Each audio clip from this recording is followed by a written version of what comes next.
পরে শুরুতেই যে ছবি আপনাদেরকে দেখাবো, দেখুন একটা ভাইরাল ভিডিও। সেই ভাইরাল ভিডিওতে দেখা যাচ্ছে একটা টেবিল, সেই টেবিলের ওপর রাখা আগ্নেয়াস্ত্র এবং সেই টেবিলের এপারে বসে রয়েছেন বিজেপি প্রার্থী, হলদিয়ার বিজেপি প্রার্থী প্রদীপ বিজলি। আর এই ভিডিও ঘিরে চর্চা তুঙ্গে এই মুহূর্তে, ভিডিও ভাইরাল, বিতর্কে হলদিয়ার বিজেপি প্রার্থী প্রদীপ বিজলি।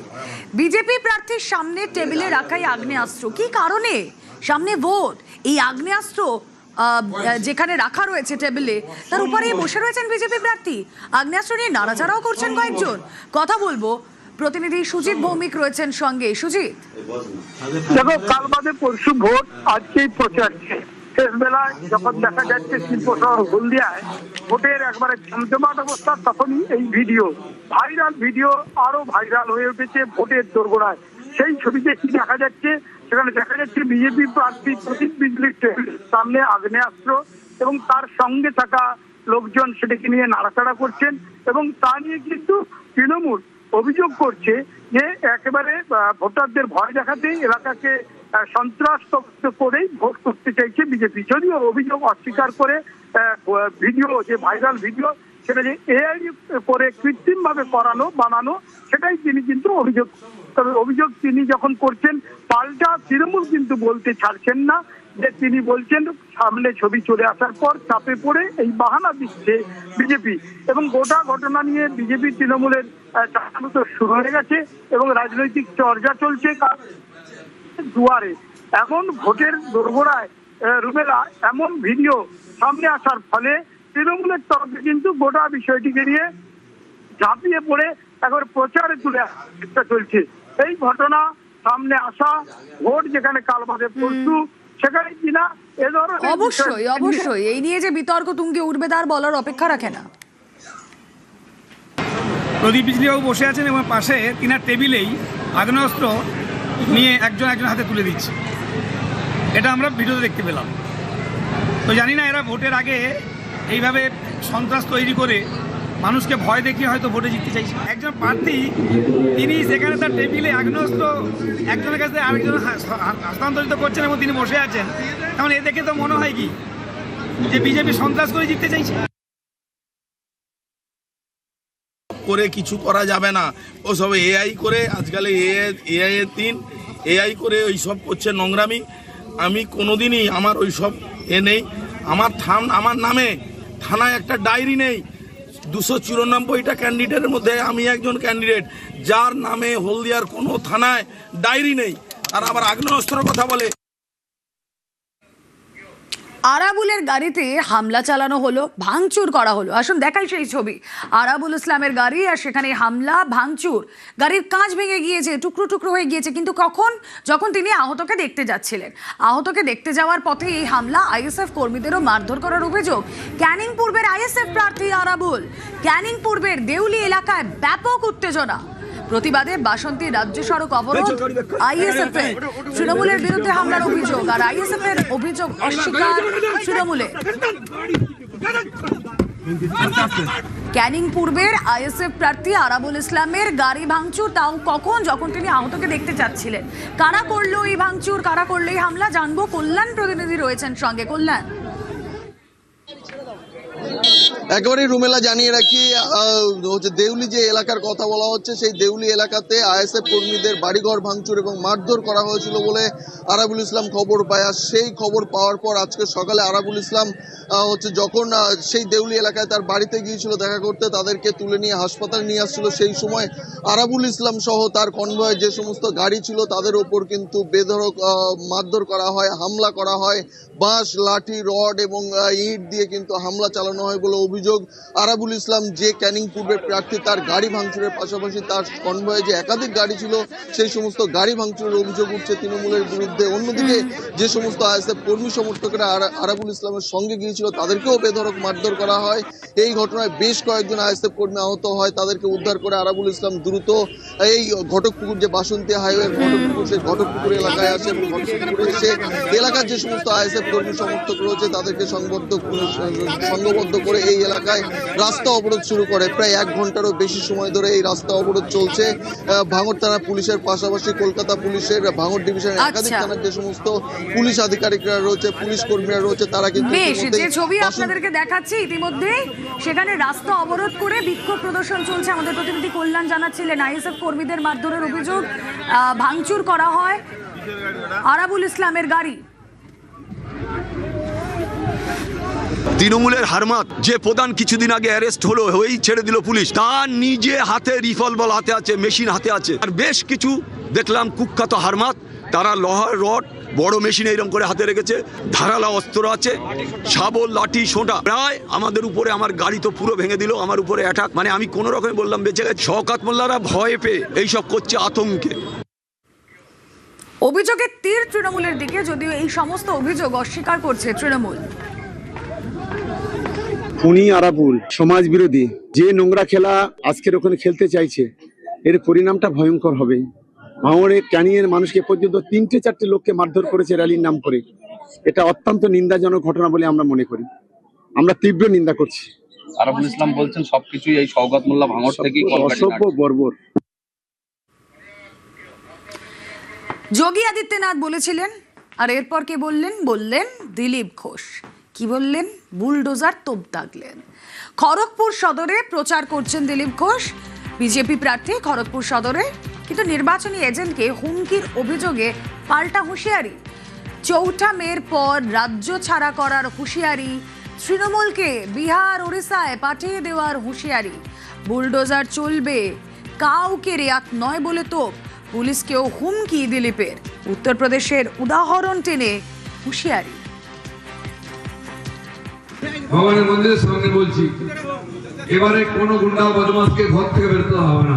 দরকার আগে কোনো বুথে কেউ জাম করতে পারবে না। যদি আগে কেউ ভোট আপনাকে বুথে চমকায়, ফোন করে চমকায়, ভয় দেখায়, নাম নোট করুন, আমাদের বলুন, সে কি করে ভোট দেয় আমি দেখে নেব। কোনো ছাপ্পা বুথ জাম হবে না, সেন্ট্রাল ফোর্স ভোট করাবে। ভরসা রাখুন, ভোট নিশ্চিত হবে, মমতা ব্যানার্জির বিদায় নিশ্চিত। আর খবরে থাকতে গরম কথা দিলীপের, পাল্টা তোপ কুণাল ঘোষের। দিলীপ ঘোষ 2021 সালে তো একই কথা বলেছিলেন, তা সেবার কি হয়েছিল? সেবারও তো সেন্ট্রাল ফোর্সই ভোট করেছিল। দিলীপ বাবু তো তখন সভাপতি ছিলেন। একই নতুন কথা বলছেন? কোনো না কোনো গরম কথা বলতে হয় ওনাকে খবরে ভেসে থাকতে গেলে। উনি তো নতুন কথা কিছু বলছেন না। 21 সালে একই জিনিস হয়েছে, সেন্ট্রাল ফোর্স দিয়ে বলছে। এই ডায়লগগুলোই দিলীপ ঘোষরা দিয়েছেন, এই সংলাপগুলোই দিলীপ ঘোষরা দিয়েছেন। তফাৎ এই, তখন উনি অবিবাহিত ছিলেন, এখন উনি বিবাহিত। এর বাইরে তো সংলাপে কোনো বদল নেই। দুষ্ট লোকেদের এনকাউন্টার হুঁশিয়ারি পূর্ব বর্ধমানের গলসির বিজেপি প্রার্থীর। গলসির বিজেপি প্রার্থী রাজু পাত্রের মহিলাদের উপর অত্যাচার, এনকাউন্টার, বাড়িতে বুলডোজার চালানোর হুমকি প্রার্থী।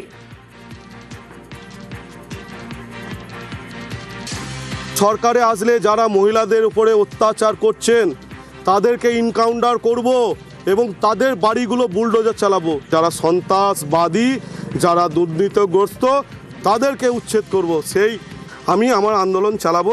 আর এই বিধানসভা 20 থেকে 30 হাজার ভোটে লিড দেবো। সাধারণ মানুষ সঙ্গে আছে। পাল্টা বিজেপি প্রার্থীকে তোপ তৃণমূলের। বাংলা মহিলাদের পক্ষে সবথেকে সুরক্ষিত রাজ্য। ন্যাশনাল ক্রাইম ব্যুরো রিপোর্ট কেন্দ্রীয় সরকারেরই সংস্থা প্রকাশ হয়েছে। বাংলা সরকার ধর্ষকদের শাস্তি আরো কঠোর করার জন্য অপরাজিতা বিল বাংলার বিধানসভায় পাশ করে রাষ্ট্রপতি অনুমোদনের জন্য পাঠিয়েছে। বিজেপি আটকে রেখেছে। বলুন ওই বিল তাড়াতাড়ি পাশ করে দিতে। আর এদিকে প্রচারের শেষ দিনেও নন্দীগ্রামে অশান্তি, তৃণমূলের পোস্টার ছেঁড়ার অভিযোগ, বিজেপির বিরুদ্ধে অভিযোগ তৃণমূলের। আর তৃণমূলের অভিযোগ অস্বীকার বিজেপি।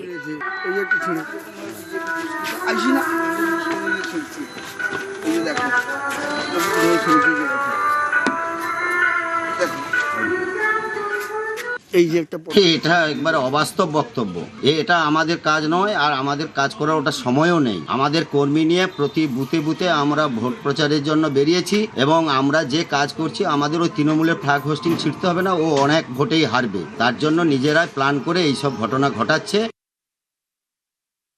বিজেপির দুষ্কৃতীরা আমাদের প্রার্থী পবিত্র করে পোস্টার ও ব্যানার গতকাল লাভ ছেড়েছে। ওরা বুঝতে পেরেছে যে নন্দীগ্রাম বিধানসভাতে বিজেপি হারবে রাতের অন্ধকারে। তার জন্য এই সকল কাজগুলো বিজেপি গুন্ডা পাঠিয়ে করছে। জয়নগরের গাজীপাড়ায় বামেদের প্রচারে ব্যাপক উত্তেজনা। সিপিআইএম প্রার্থীর প্রচারের সময় ছিঁড়ে দেওয়া হলো পোস্টার। সিপিআইএম এর পোস্টার ছিঁড়ার অভিযোগ তৃণমূলের বিরুদ্ধে, থানায় অভিযোগ বামেদের। ওই আছি কোনো বাচ্চার কাজ তো হবে কাজ করছে প্রশাসন ঠিকঠাক দেখছে। এটা দেখুন স্যার, এটা কোনো বাচ্চার কাজ হতে পারে? কালকের আমি নিচু হয়ে এইরকম লাভ করে এইরকম এই তো এপারটা দেখেন, এই তো আসুন আসুন আসুন। ঠিক আছে, আর দেখানো দরকার নেই। আরে দাদা আমি নিজে স্যার পোস্টার মেরেছি, তবে আসতে যে আমি দেখাতে পারবো। আমি নিজে পোস্টার মেরেছি, ওই আছি। কোনো বাচ্চার কাজ তো হবে। আর এদিকে রাজপুর সোনারপুরে পোস্টার লাগানো ঘিরে ব্যাপক উত্তেজনা। বিজেপি কর্মীদের উপর হামলার অভিযোগ। সোনারপুর উত্তরের বিজেপি প্রার্থী প্রচারের সময় হামলার অভিযোগ, পোস্টার ছিঁড়ে দেওয়ার অভিযোগ। তৃণমূলের বিরুদ্ধে সমস্ত অভিযোগ বিজেপির, যদিও তৃণমূল তা অস্বীকার করেছে।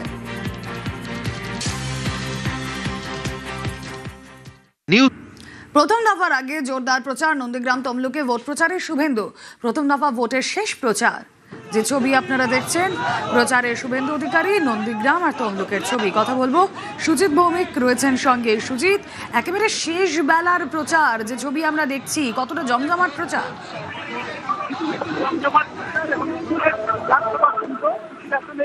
সুজিত, তোমার কথা স্পষ্ট শোনা যাচ্ছে না।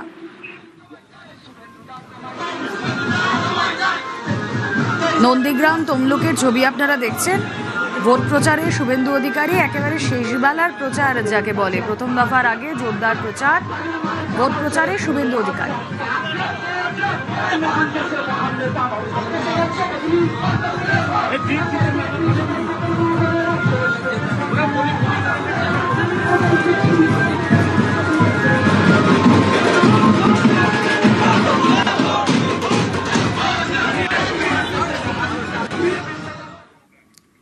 কাশীপুর বেলগাছিয়ায় প্রচারে রিতেশ তিওয়ারি। টালা এলাকায় বাড়ি বাড়ি ঘুরে ভোট প্রচার।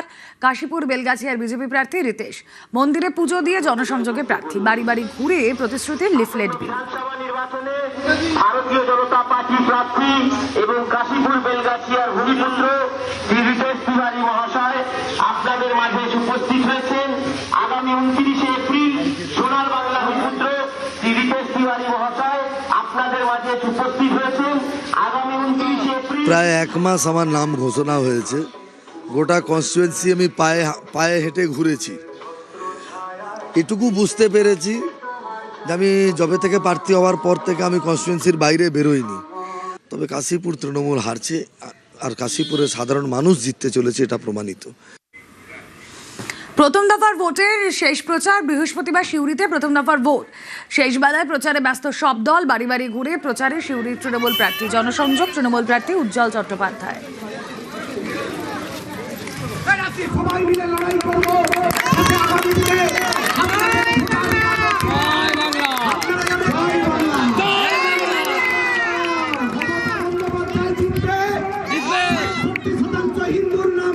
সিউড়িতে বিজেপি প্রার্থীরও জমজমাট প্রচার। জনসংযোগে সিউড়ি শাহপুরে প্রচারে জগন্নাথ চট্টোপাধ্যায়।